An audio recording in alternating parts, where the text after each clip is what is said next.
Bobinos.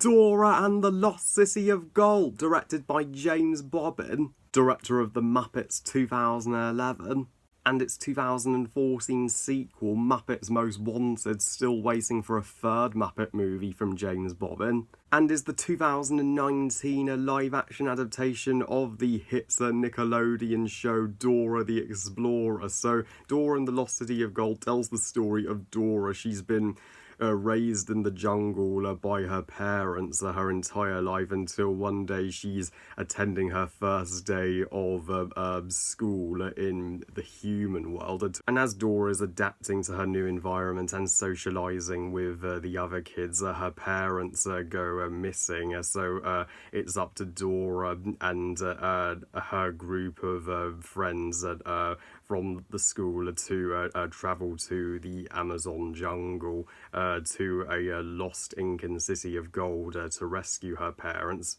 As for my brief thoughts on the original Dora the Explorer TV show, sure, it was one of the go-to Nickelodeon shows of my childhood, but I was never a big fan of it personally. Aside from it being educational to kids and teaching them Spanish, that was it. That was all it had going for it. SpongeBob is still the best Nickelodeon show. As a result, this movie was one of my least anticipated for the entire year, and the trailers made it look like total shit. But thankfully, coming out of this movie, I liked it just a little better than the original TV show. This movie is surprisingly not the train wreck that I was worried it was going to be, but sadly that doesn't necessarily make it a good movie. It's still just meh. But I would at least recommend it a little more than the show.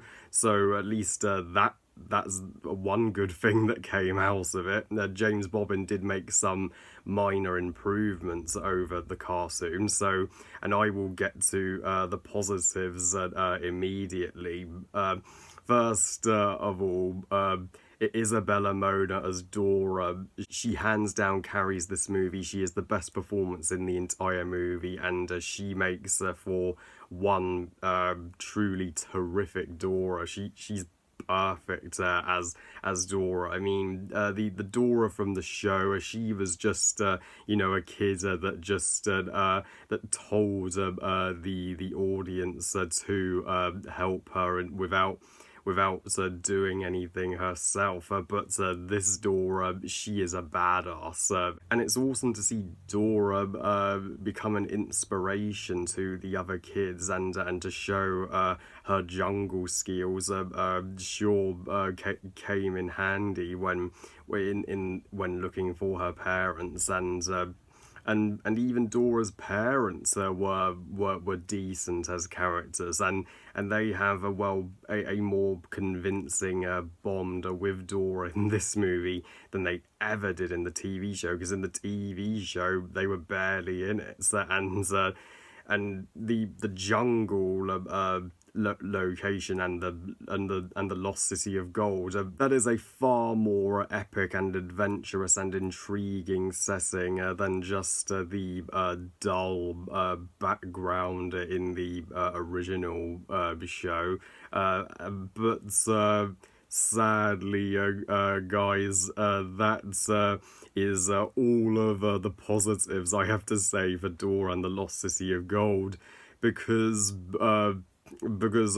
while it does have its moments where it's doing things better than the show, majority of this movie is trying to be an extended episode of Dora the Explorer, and that's not the direction I wanted at all. So as for my negatives, oh boy, I hated the jokes throughout this movie. My God, the poop and fart jokes just pissed me off. I'm like, even if I was a kid, I would just facepalm and be like, this is insulting. Paramount and Nickelodeon movies, you can do better than this.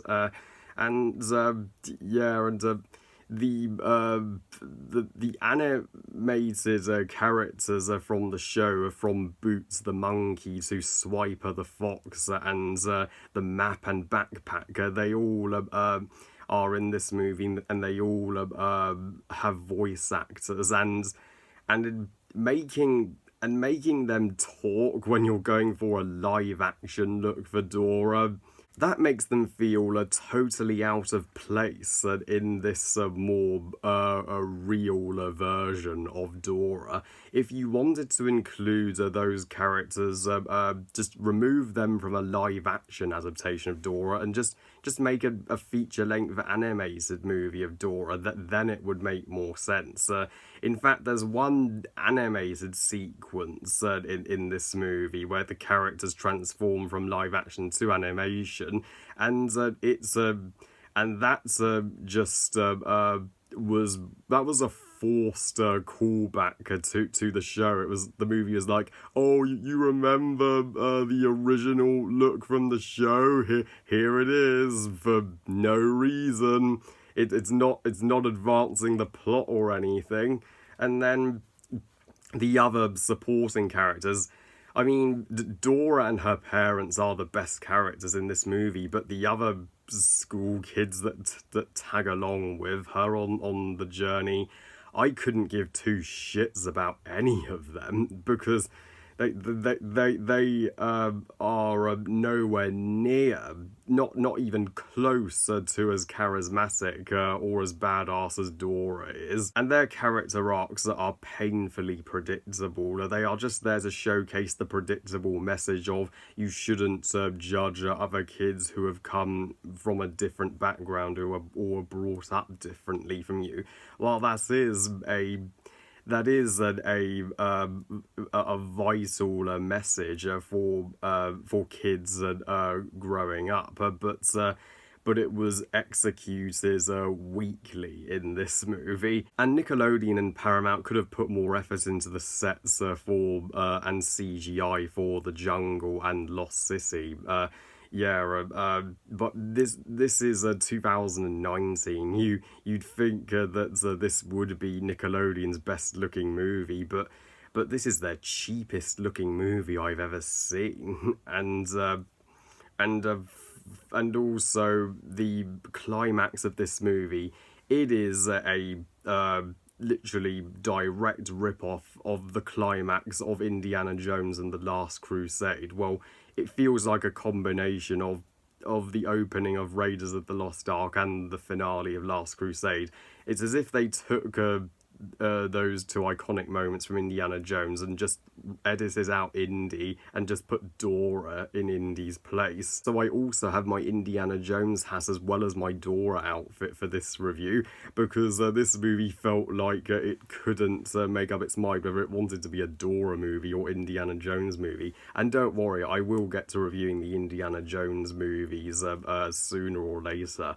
But and finally, this movie does include the songs from the show. You know, the opening song, Dora, Dora, Dora the Explorer, and also we did it in the end credits. And to be honest, they look pretty sloppy in live action. And there's even a song about digging the poop. I'm like, what the fuck? James Bobbin, you directed the Muppets 2011, one of the funniest movies I've ever seen in my entire life. What the hell happens? Does James Bobbin drop the ball in terms of humour in this movie.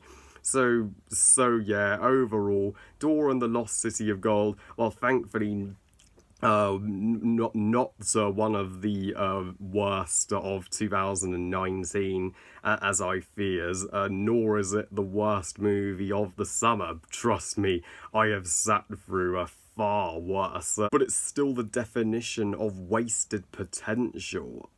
When it wasn't trying to be the show and it was improving over the show, that's when I was into it. But then I was taken out of the movie whenever it was trying to be just a live action movie of an episode of the show.